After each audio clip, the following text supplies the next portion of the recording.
Auzubillahiminashaitanirrajim. Bismillahirrahmanirrahim. Let's see some another important concept of complex analysis if you are preparing for any exam. Let's see CRE questions in Cartesian form. आप rectangular coordinates Cartesian CRE questions के already lecture number 3 I think मैंने करवाया है, वो आप इस video की description में डाल दूँ, उसका लिंक आप देख सकते हैं। नेक्स्ट इंपॉर्टेंट कंसेप्ट है CRE questions in polar form में भी एमसीक्यूज आ जाते हैं, जिस तरह आई थिंक 17 में आया था question CR equations polar form, नीचे ऑप्शंस थे। तो आपने सीआरई क्वेश्चंस की पोलर फॉर्म याद रखनी है, वो क्या होती है, partial u over partial r is equal to 1 over r partial v over partial theta. U का with respect to u and v are the real and imaginary part of a complex number. Then CR equations of this partial u over partial are, you का are की respect में जो derivative होगा वो v का theta के respect में होगा, लेकिन साथ में 1 ओवर आर भी होगा, आर डिवाइड भी हो रहा होगा। और अगर पार्शियल v का इमेजिनरी पार्ट का विद रिस्पेक्ट टू जब r लेंगे वो u का थीटा के रिस्पेक्ट में होगा, लेकिन जब u का थीटा के रिस्पेक्ट में डेरिवेटिव होगा तो वो नेगेटिव वो 1 ओवर आर होगा, -1 ओवर आर इसका मल्टीपल होगा पार्शियल यू और पार्शियल थीटा का। ये पोलर फॉर्म अपने सीआरई क्वेश्चंस की याद रखनी है। यू का आर की रिस्पेक्ट में तो वी का थीटा के रिस्पेक्ट में होगा, साथ में यू का विद रिस्पेक्ट टू आर है तो इक्वल होगा 1 over r partial v over partial theta. और वी का जब आर के रिस्पेक्ट में होगा तो वो इक्वल होगा यू का थीटा के रिस्पेक्ट में, लेकिन जब वी पार्शियल वी और पार्शियल आर होगा साथ में -1 ओवर, साथ में माइनस भी आ जाता है। जिस तरह हमने पढ़ा था पार्शियल कार्टियन फॉर्म में सीआरई क्वेश्चंस किस तरह पढ़ी थी, partial u over partial x is equal to partial v over partial y पढ़ा था। यू का एक्स में था तो वी का वाई के रिस्पेक्ट में, यहाँ आर और थीटा आ जाता है, पोलर फॉर्म आ जाती है। और यू का जब हम वाई के रिस्पेक्ट में लेते थे तो नेगेटिव वो v partial v over partial x होता था, लेकिन साथ में यहाँ आर डिवाइड भी हो रहा है। आर यू का आर के रिस्पेक्ट में है तो पॉजिटिव आर 1 ओवर आर है, और पॉजिटिव आर डिवाइड हो रहा है। और अगर वी का आर के रिस्पेक्ट में है तो नेगेटिव आर है, साथ डिवाइड होगा। लैप्लास इक्वेशन पोलर फॉर्म क्या है, r square partial square u over partial r square plus r partial u over partial r plus partial square u over partial theta square is equal to 0। ये Laplace equation in polar form में पहले r square फिर r की power 0 है, 2 1 0। इस तरह are की power 0 भी यहाँ कर ले तो 1, मतलब पहले R2 R1 R0 second order, first order r की रिस्पेक्ट में सेकंड ऑर्डर था, जहां आर 0 होगा वहां partial square u partial theta square, theta के रिस्पेक्ट में सेकंड ऑर्डर डेरिवेटिव है। लैप्लास इक्वेशन मैं याद करवा रही हूँ, साथ साथ आपने ये याद रखनी है, इनके भी एमसीक्यूज आ जाते हैं। या फिर कोई जिस तरह मैंने एग्जांपल ली है, ये f of ji is equal to r raise to power n e raise to power होता है एन थीटा है, तो इस पे हमने सीआर इक्वेशन सेटिस्फाई करवानी है, क्योंकि आर और थीटा के रिस्पेक्ट में हमें फंक्शन कम्प्लेक्स फंक्शन दिया गया तो हम पोलर फॉर्म सीआर इक्वेशन की पोलर फॉर्म लगाएंगे। अगर एक्स और जी में आ जाता है, कार्टियन कोऑर्डिनेट्स में आ जाता है, तो हम इस पे फिर सीआर इक्वेशन जो कार्टियन फॉर्म में होती है, ये वाली पार्शियल योग पार्शियल एक्स, ये वाली सीआर इक्वेशन हम इस पे फिर लगा के सीआर इक्वेशन सेटिस्फाई करवाते हैं, फंक्शन को एनालिटिसिटी इंप्रूव करते हैं। Let's see f of ji is equal to r raise to power n e raise to power n theta, polar form में मैंने कम्प्लेक्स फंक्शन लिया है। अब इस पे पहले मैं सीआर इक्वेशन को सेटिस्फाई करवाऊंगी, फिर इस पे लैप्लास इक्वेशन को सेटिस्फाई करवाऊंगी। सीआर इक्वेशन के लिए मैंने यू का इस पे यू एंड वी पहले सबसे पहले मुझे चाहिए। अब इस आइलर फार्मूला से मैं इसको एक्सपेंड करूंगी, रेज पर आयोटा एन थीटा है तो ये cos n theta plus iota sine n theta हो जाएगा, और r raise to power n इसका मल्टीपल है, तो इसका real and imaginary part separate कर लें, आर अंदर डिस्ट्रीब्यूट कर दें तो r raise to power n cos n theta इसका रियल पार्ट हो जाएगा, और r raise to power n sine n theta के साथ इसका इमेजिनरी पार्ट हो जाएगा। आप पहले यू का with respect to r derivative लें तो ताकत में से कम derivative cos n theta, theta के रिस्पेक्ट में हम डेरिवेटिव नहीं लिया, आर के रिस्पेक्ट में लिया तो सिर्फ आर पे ही ये डेरिवेटिव अप्लाई होगा। इसी तरह वी का जब थीटा के रिस्पेक्ट में लिया तो थीटा के रिस्पेक्ट में है आर एन वैसे ही आ जाएगा, और साइन थीटा का डेरिवेटिव जब लेंगे कोस एन थीटा और एन थीटा का डेरिवेटिव एन आ जाएगा, और साथ में ये मैंने पहले लगा दिया n r raise to power n cos n theta. और यू का जब with respect to theta derivative लेंगे तो आर एस टू पर एन वैसे ही एज इट इज ही आ जाएगा, कोस एन थीटा का derivative with respect to theta, तो ये माइनस साइन एन थीटा और एन थीटा का डेरिवेटिव एन आ जाएगा, minus n r s to पर एन साइन थीटा, ये पर यू का विद रिस्पेक्ट टू थीटा। और वी का विद रिस्पेक्ट टू आर जब लेंगे तो विद रिस्पेक्ट टू आर है तो पावर पहले पावर में से कम साइन थीटा का derivative, sine theta with respect to r है, वी का जब with respect to r derivative लेंगे तो पावर पहले पावर में से कम साइन थीटा एज इट ही आ जाएगा, sine n theta, sine of n theta. तो नेक्स्ट अब सीआर इक्वेशंस के लिए हमें ये सेटिस्फाई करवाना है कि partial u over partial r is equal to 1 over r partial v over partial theta होना चाहिए। हम इसको लेके चलते हैं और इसके इक्वल प्रूव करेंगे। Partial u over partial r हमारे पास n r n raise to power n minus 1 और कोज एन थीटा इक्वल है। जब इसमें से 1 ओवर आर, इसको r raise to power n minus 1 है, हम इसको आर एन इंटू आर की पावर माइनस 1 और ये नीचे आके इसके डिवाइड भी हो जाएगा। तो 1 ओवर आर, इसमें से हम बाहर कॉमन ले लेंगे 1 ओवर आर, अंदर बच जाएगा n cos n n r raised पर एन कोज एन थीटा। तो यहाँ से फिर ये कोज एन थीटा हमारे पास पार्शियल वी और पार्शियल थीटा के बराबर है। पार्शियल वी और partial theta equal to r raised पर एन कोज एन थीटा के बराबर है। इसी तरह जब हम partial v over partial theta लेंगे, क्योंकि हमने पार्शियल ओवर पार्शियल आर को 1 over r partial v over partial theta prove करना था, एक सीआर इक्वेशन की सेटिस्फाई होगी। नेक्स्ट हमने करना है partial v over partial r is equal करना है partial u over partial theta के इक्वल करना है। तो हमारे पास partial v over partial r किसके इक्वल है? N r raise to power n minus 1 sine n theta के इक्वल है। यहाँ से भी इसका एन हम बाहर कॉमन ले लेंगे, क्योंकि हमें नेगेटिव वो 1 ओवर आर बाहर कॉमन चाहिए। तो माइनस अगर बाहर चाहिए तो अंदर एक माइनस हम खुद से लेंगे, तो माइनस माइनस ये प्लस इसके इक्वल आ जाएगा minus 1 over r minus n r raise to power n sine n theta के इक्वल आ जाएगा। और यहाँ से ये इक्वल आ जाता है partial u over partial theta के equal minus n r raise to power n sine n theta, और ये partial u over partial theta के इक्वल इतनी चीज़। तो ये सी आर इक्वेशन यहाँ सेटिस्फाई हो जाती हैं। नेक्स्ट अब हमने यहाँ से लैप्लास इक्वेशन को सेटिस्फाई करवाना है, which is partial square u partial r square लेना है। तो इसका सेकंड ऑर्डर डेरिवेटिव लेंगे।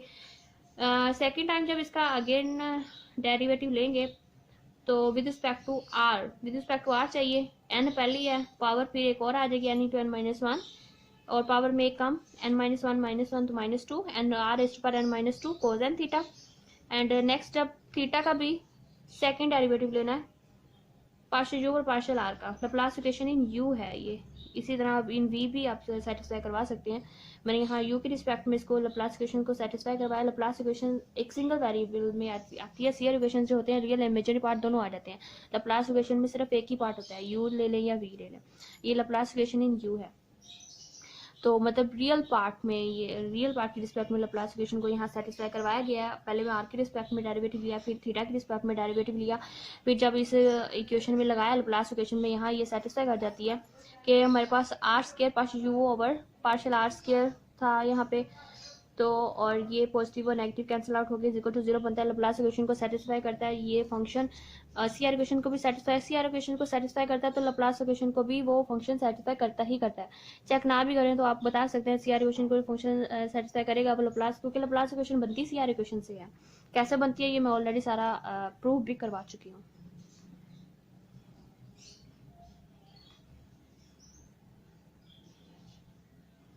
ऐसे कम्प्लेक्स एनालिसिस बाय डेनिस जीजील की बुक से ये थर्ड चैप्टर है। एलिमेंट्री फंक्शंस पे कुछ complex exponential and complex trigonometric functions पे कुछ फार्मूलाज, डेफिनेशंस एंड प्रॉपर्टीज को हम डिस्कस करेंगे, which are very important for MCQs and competitive exam preparation. So let's start. Complex and exponential function by definition, the function e raised to power z is defined by e raised to power z को हम लिख सकते हैं e raised to power x plus iota y। z को क्योंकि complex number x plus iota y के equal होता है, यहाँ से इसके रियल एंड इमेजिनरी पार्ट को सेपरेट करें और यहाँ पे आइलर फार्मूला लगा दें। e raised to power iota y हमारे पास इक्वल होता है cos y plus iota sin y। हम लिख सकते हैं इसको e raised to power x। तो हमारे पास टोटल e z इक्वल आ गया e raised to power x cos y plus iota sign y। इस तरह से ये कम्प्लेक्स एक्सपोनेंशियल फंक्शन को डिफाइन किया जाता है। अगर इसी कम्प्लेक्स फंक्शन का हम मॉडुलस लें, which is very very important, mostly इससे क्वेश्चन आ जाता है, modulus of a complex exponential function क्या होता है? Raised to power x cos y plus, अगर मैं यहाँ बाय डेफिनेशन अगर मैं चेक कर रही हूँ, वैसे ये ई रेज़्ड टू पावर z इसका मोड लें आप कम्प्लेक्स एक्सपोनेंशियल फंक्शन का, तो वो cos y plus iota sign y, इसके दोनों तरफ मोड लगाएं। मोड की अब cos square y plus sine square y ये फार्मूला लग जाएगा इज इक्वल टू 1।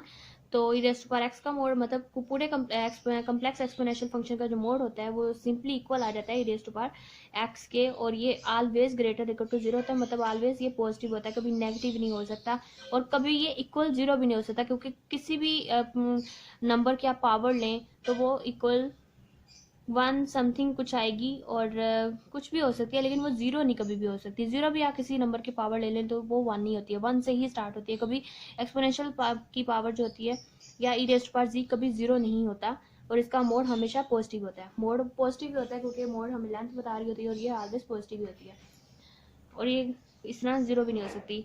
अगर एनालिटिक फंक्शन की बात करें तो एनालिटिसिटी एक्सपोनेंशियल फंक्शन की, वो क्योंकि एक्सपोनेंशियल फंक्शन हमारा एक एंटायर फंक्शन होता है, तो होल कम्प्लेक्स प्लेन पे एनालिटिक होता है, डिफरेंशिएबल होता है, तो एनालिटिक भी होता है। और ये हमारे पास एक एंटायर फंक्शन होता है, इसका डेरिवेटिव लें एक्सपोनेंशियल फंक्शन का, e raised to power z उसी फंक्शन सेल्फ के इक्वली आ जाता है। मैंने डेरिवेटिव बताया analyticity and modulus, and definition बताई कम्प्लेक्स एक्सपोनेंशियल फंक्शन की। Next some algebraic properties of exponential function. If z1 and z2 are complex numbers, हमारे पास एनी टू कम्प्लेक्स नंबर्स हैं, तो e रेज़्ड टू पावर 0 करें तो 1 होता है। e raised to power z1 मतलब दो एक्सपोनेंशियल फंक्शन अगर मल्टीप्लाई हो रहे हैं तो उनकी पावर्स ऐड हो जाती हैं, और पावर्स में कम्प्लेक्स नंबर्स हो, यानी टू कम्प्लेक्स नंबर्स अगर डिवाइड हो रहे हो तो वो नेगेटिव हो जाते हैं, e raised to power z1 minus z2, और पावर की पावर होती है वो मल्टीप्लाई हो जाती है। e raised to power z1 उसकी कोई कम्प्लेक्स की पावर है तो पावर उसके कम्प्लेक्स नंबर के साथ जाके मल्टीप्लाई हो जाएगी, और n बिलोंग करता है 0 plus minus 1 plus minus 2 up to so on. और अगर किसी कम्प्लेक्स फंक्शन का कॉन्जुगेट लें, e raised to power z उसका कॉन्जुगेट लें एक्सपोनेंशियल फंक्शन का, या फिर आप एक्सपोनेंशियल फंक्शन को डिफाइन या कुछ पूरा एक्सपेंड करने के बाद में उसका जो आंसर आएगा उसका कॉन्जुगेट लें तो वो इक्वल ही आता है। ये इसकी प्रॉपर्टीज हैं 1 2 3 4 5 6 7 प्रॉपर्टीज हैं। Next e raised to power z is equal to 1 होगा इफ एंड ओनली इफ की कंडीशन है कि वो z is equal to 2k pi iota होगा, where k belongs to 0 plus minus 1 plus minus 2 होगा, और e raised to power z is equal to 1 होगा। If and only की condition है कि z is equal to 2k pi iota हो तो वो e z is equal to 1 होता है, इंपॉर्टेंट है। Next e raised to power z1 is equal to e raised to power z2 है। अगर ये दो एक्सपोनेंशियल फंक्शन इक्वल होंगे, कब इक्वल होंगे, जब दोनों का कम्प्लेक्स, इनकी जो पावर में कम्प्लेक्स नंबर्स होंगे उनका जो डिफरेंस होगा वो 2 के पाई ओटा हो, तो वो दो कम्प्लेक्स एक्सपोनेंशियल फंक्शन इक्वल हो सकता है। उनके पावर में जो कम्प्लेक्स फंक्शंस हैं उनका डिफरेंस अगर 2 के पाई ओटा हो तो। नेक्स्ट है पीरियोडिसिटी। अगर इनके कम्प्लेक्स एक्सपोनेंशियल फंक्शन के पीरियड की बात करें तो complex exponential function e raised to power z is periodic with a pure imaginary period 2 pi iota. ये इसका फंडामेंटल पीरियड है, period of exponential function 2 pi iota with pure imaginary period होता है। इसका रियल पार्ट 0 होता है और purely ये इमेजिनरी पार्ट होता है 2 pi iota, period of exponential. ये पीरियड के बारे में भी आपको एमसीक्यू के साथ आ जाता है कि कम्प्लेक्स एक्सपोनेंशियल फंक्शन का पीरियड क्या होता है, वो 2 पाई आयोटा होता है विद प्योरली इमेजिनरी पीरियड होता है।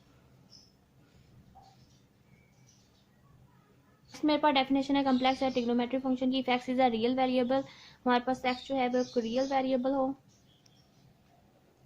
Then it follows from definition e raised to power iota x, ये हमारे पास आइलर फार्मूला है कि e raised to power iota x हो तो इक्वल होता है cos of x plus iota sine of x। अगर e raised to minus e raised iota x हो तो वो cos of x minus iota sine of x, तो imaginary part इसका नेगेटिव हो जाता है। अगर पॉजिटिव है तो दोनों पॉजिटिव होते हैं, अगर ऊपर माइनस आयोटा आ जाए तो इसका इमेजिनरी पार्ट जो उसके वो नेगेटिव हो जाता है।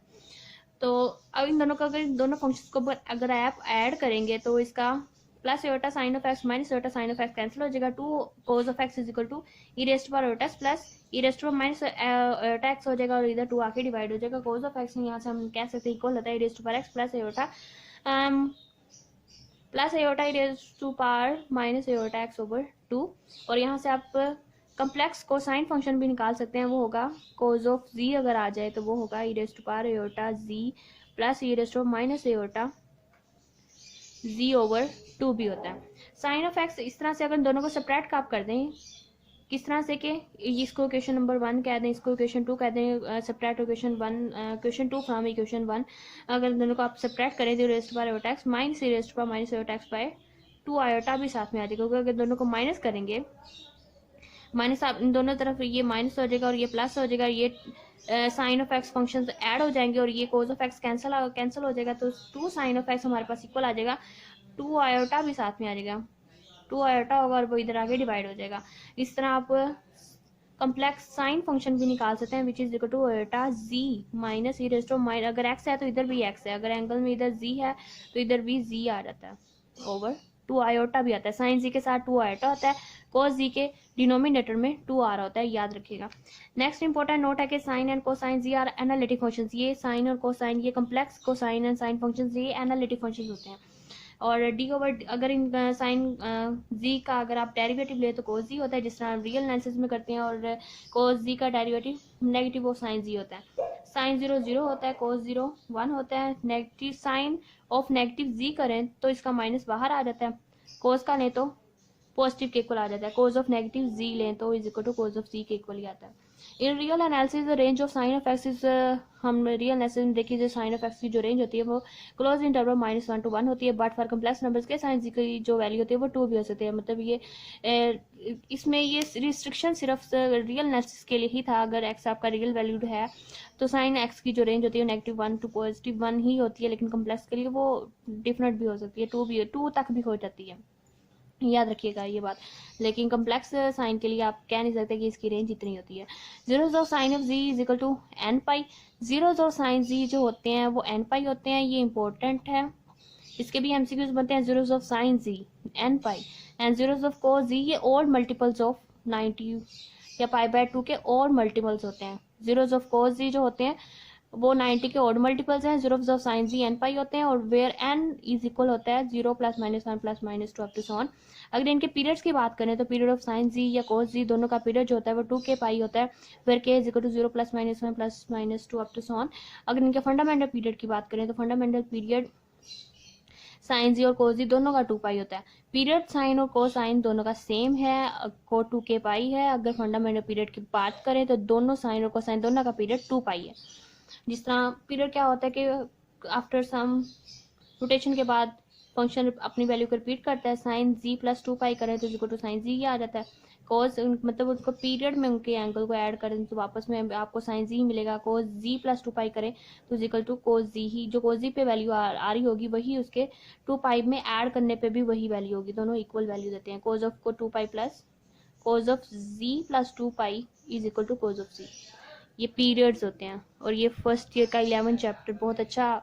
अगर आपका कंसेप्ट नहीं है पीरियड किस तरह से ट्रिग्नोमेट्रिक फंक्शंस के निकालते हैं तो वो आप एक दफ़ा ज़रूर स्टडी करके आएँ, स्टडी कर लें तो बेहतर होगा।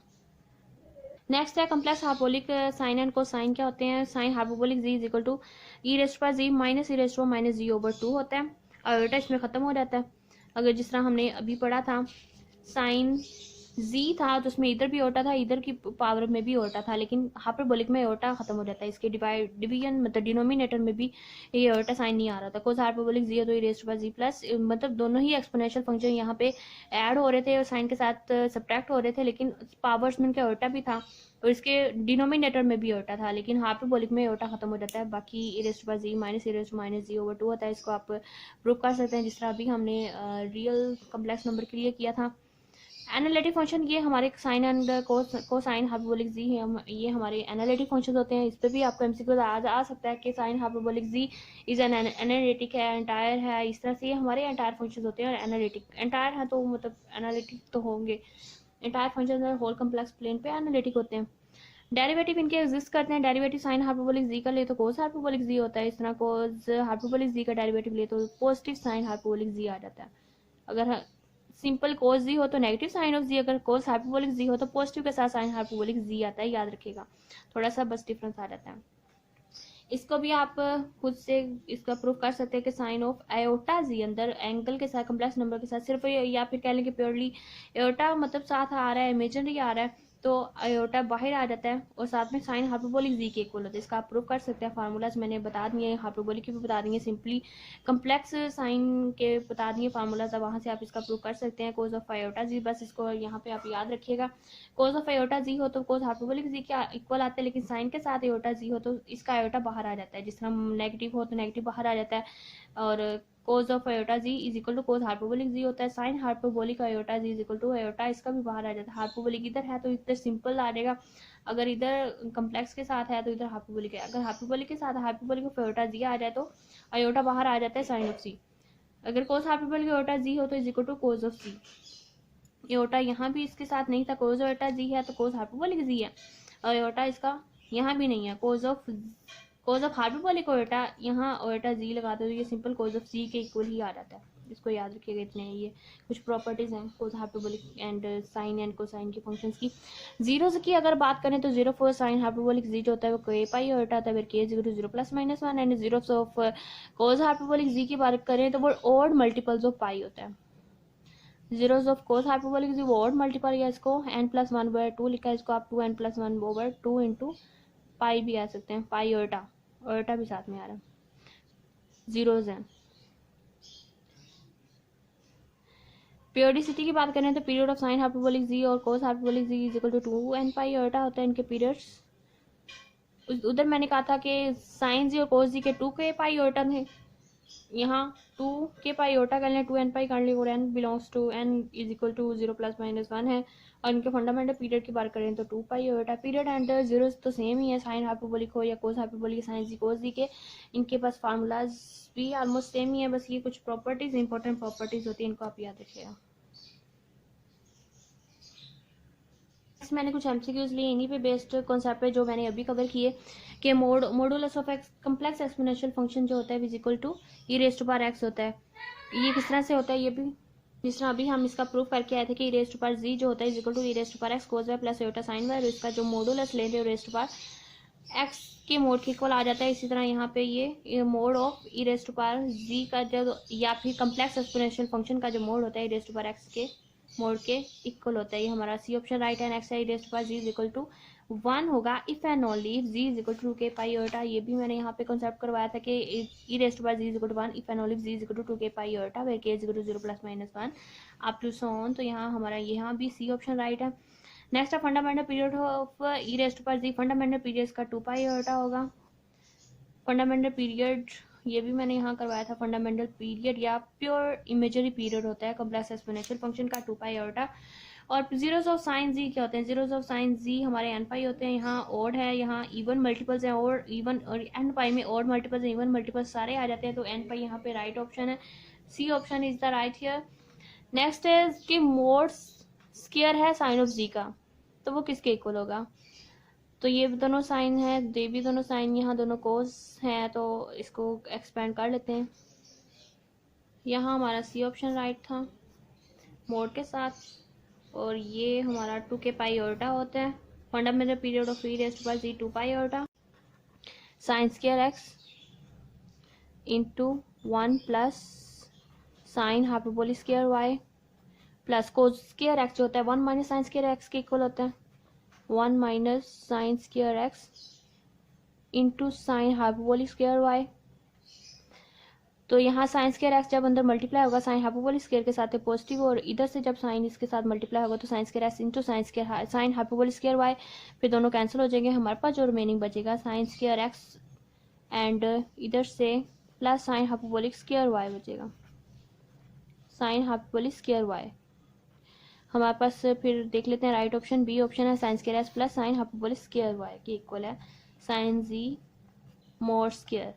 किस तरह से किया कि हमने सिर्फ साइन जी की एक्स प्लस एटा वाई लगाया, और इसका सिंपली हमने मोड लिया, और वहाँ से कोस हाइपरबोलिक स्क्वायर की डेफिनेशन से फार्मूला लगाया 1 minus sine hyperbolic square y, और cos square x 1 minus sine square x, और नेक्स्ट इनको मल्टीप्लाई करके हमने वैल्यू कैलकुलेट कर ली। हाँ, मैंने दो फार्मूलाज का यूज़ किया था, कोस हाइपरबोलिक स्क्वायर वाई, ये हमारे पास फार्मूला आता है cos hyperbolic square y minus sine hyperbolic square y is equal to 1 and cos square x plus sine square x, ये फंडामेंटल आइडेंटिटी है, cos square x plus sine square x is equal to 1 होता है। ये मैंने दो use करके और इसकी वैल्यू कैलकुलेट की which is sine square x plus sine hyperbolic square y. और ये fundamental period of complex exponential function, ये भी इसका छोटा सा प्रूफ है, वो भी हम कर लेते हैं। Let's take for any smallest non zero lambda f of lambda plus z is equal to for fundamental period, तो लैम्डा को मैं कह रही हूँ कि ये फंडामेंटल पीरियड है for any smallest positive number lambda plus z is equal to f of z होगा। नेक्स्ट यहाँ मेरे पास फंक्शन कम्प्लेक्स एक्सपोनेंशियल फंक्शन है जिसका मैंने पीरियड फाइंड करना है, period of complex exponential function का, तो ये मेरे पास हो जाएगा lambda plus z is equal to raise to power z, और यहाँ से e raise to power lambda into z is equal to e raise to power z, और ये कैंसिल, यहाँ से e raise to power lambda is equal to 1। और let's suppose that consider lambda is equal to alpha plus iota beta के equal हो तो e raised to power alpha plus iota beta is equal to 1, और Euler formula इस पर लगा दें तो e raised to power alpha into cos of beta plus iota sine of beta is equal to 1। इसके real and imaginary part को separate करें तो e raised to power alpha cos of beta is equal to 1, और imaginary part इधर 0 है, e raised to power alpha sine of beta is equal to 0। तो next e raised पर alpha तो कभी 0 नहीं होगा, ई रेस्ट पर alpha not equal to 0, but sine of beta is equal to 0, तो साइन के जो जीरोज होते हैं वो एन पाई होते हैं। नेक्स्ट ई रेस्ट पर alpha cos of beta is equal to 1, तो हम यहाँ एम बीटा की अगर वैल्यू लगाएं तो ई रेस्ट पर alpha cos of n pi is equal to 1, और ये 1 हमें कहाँ देगा, ये एन पाई पे प्लस माइनस 1 हमें देता है कोस ई रेस्ट पर अल्फा -1 प्लस -1 हमें वैल्यू देगा कोस एन पाई पे। यहाँ जो एन वेरी कर रहा था n is equal to 0 plus -1 plus -2 up to so on था, और यहाँ पे मैं जो एन लूँगी ये इज इक्वल टू 1 वैल्यू तभी आएगी अगर मैं इज इक्वल टू 2 के लूँ, एंड जहाँ जो के होगा वो वेरी कर रहा होगा 0 plus -1 plus -2 up to so on, ये मुझे वैल्यू 1 देगा, और यहाँ पे वैल्यू ये 1 से हम फिर कह सकते हैं raised power alpha is equal to 1, and ये alpha is equal to raised power 0, this implies that alpha is equal to 0, alpha is equal to 0 है and beta is equal to n pi. तो lambda हमारे पास क्या बनेगा, क्योंकि lambda हमने suppose किया हुआ था alpha plus iota beta, and alpha हमारे पास 0 है और एटा बीटा की वैल्यू हमारे पास एन पाई है। यहाँ मैंने एन इज इक्वल टू 2 के लिया था, फिर एन इज इक्वल टू 2 के लिए इसकी वैल्यू है 2 के pi iota. This is the period of complex exponential function e raised to power z, और इसका अगर फंडामेंटल पीरियड यहाँ जो के है वो वेरी कर रहा है फ्रॉम 0 प्लस -1 प्लस -2, अगर इज इक्वल टू के इज इक्वल टू अगर मैं 1 के लिए अगर चेक करूँ तो लैम्डा की value is equal to 2 pi iota था, which is pure imaginary period of complex exponential function e raised to power z is 2 pi iota complex exponential function।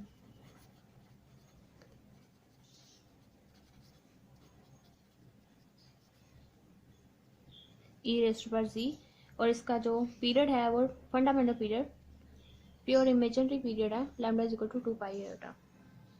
एक दफ़ा सारा अब हम रिवाइज कर लेते हैं हमने इस वीडियो में क्या क्या कवर किया। सबसे पहले हमने CR equations in polar form देखी, उसके बीच पे partial u over partial r is equal to 1 over r partial v over partial theta, partial v over partial r is equal to -1 over r partial u over partial theta.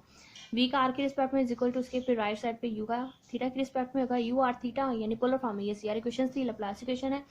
फिर हमने example किया f of ji is equal to r raised to power n e raised to power iota n theta, और उसका मैंने CR equation and Laplace equation को satisfy करवाया।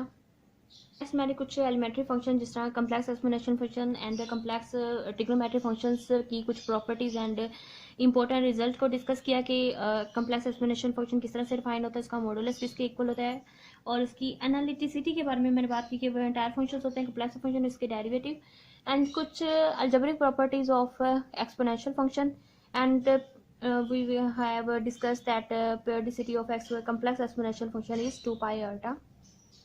मैंने complex trigonometric function की जिसमें साइन और कोसाइन के बारे में ही बताया, साइन कोसाइन के बारे में ही मोस्टली पूछा जा रहा होता है, तो मैंने उसी पे ही एक्स को रियल वैल्यू लेके उस पर फार्मूला बनाया cos of x is equal to e raised to power x plus e raised to minus x over 2 and sine of x e raised to power x minus e raised to minus x over 2 iota. ये formula है sine and cosine.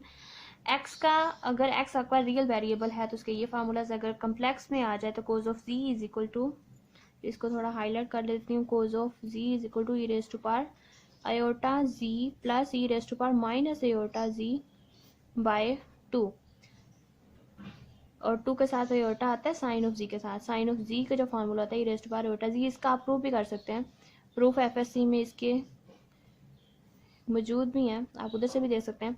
Simply आपने ये formulas लगाने हैं और proof कर लेने हैं। यहाँ जहाँ एक्स एक्स है वहाँ आप जी लगा दें, कम्प्लेक्स वेरिएबल ले लें तो आप ये फार्मूलाज भी इसके ड्राइव कर सकते हैं। नेक्स्ट साइन और कोसाइन जी हमारे एनालिटिक फंक्शंस होते हैं, एंटायर फंक्शंस होते हैं, उनके डेरिवेटिव्स की सिंपली जिस तरह रियल एनालिसिस में इनके डेरिवेटिव्स होते हैं वैसे ही इनका कम्प्लेक्स एनालिसिस में वही डेरिवेटिव साइन 0 0 होता है, कोस 0 इज इक्वल टू 1 होता है। रियल एंड कम्प्लेक्स में सेम वैल्यूज हैं। Sine of minus is minus का बाहर आ जाता है, cos of minus is equal to positive cos of 3 होता है। और मैंने यहाँ थोड़ा सा डिफरेंस बताया था कि साइन ऑफ एक्स की जो रेंज होती है अगर रियल एनालिसिस में वो क्लोज इंटरवल -1 टू +1 होती है। फॉर कम्प्लेक्स वैल्यू इसकी वैल्यू 2 भी हो सकती है, मतलब होती हैं वैल्यूज इसकी डिफरेंट होती हैं, इसकी कोई रेंज जो साइन होती है वो डिफरेंट होती है। For complex zeros of sine z n pi होते हैं, कोज ऑफ जी के जो जीरोज होते हैं और मल्टीपल्स ऑफ π/2 होते हैं, और एन वेरी करता है from 0 +-1 and period of sine and cosine का पीरियड 2 के पाई होता है। और जब fundamental period of 2 pi is equal to fundamental period of sine and cosine is 2 pi. Next मैंने डिस्कस किया complex harmonic sine and cosine functions के formulas. जब हार्मोनिक आ जाता है तो उसमें उल्टा इसमें वैनिश हो जाता है। ये एनालिटिक फंक्शंस होते हैं, इनके डेरिवेटिव्स मैंने बताया। नेक्स्ट इंपॉर्टेंट प्रॉपर्टीज थी, sign of Etah ji equal to Etah sign of hyperbolic जी के इक्वल आ जाता है। कोस एटा जी ले तो कोस हाइपरबोलिक एटा जी के आ जाता है। तो इसमें साइन ऑफ एटा जी इसका एटा बाहर आ जाता है, लेकिन इसका एटा नहीं होता। कोस ऑफ एटा जी जिस तरह negative sine of minus z हो तो माइनस बाहर आ जाता है, minus of sine of z हो जाता है।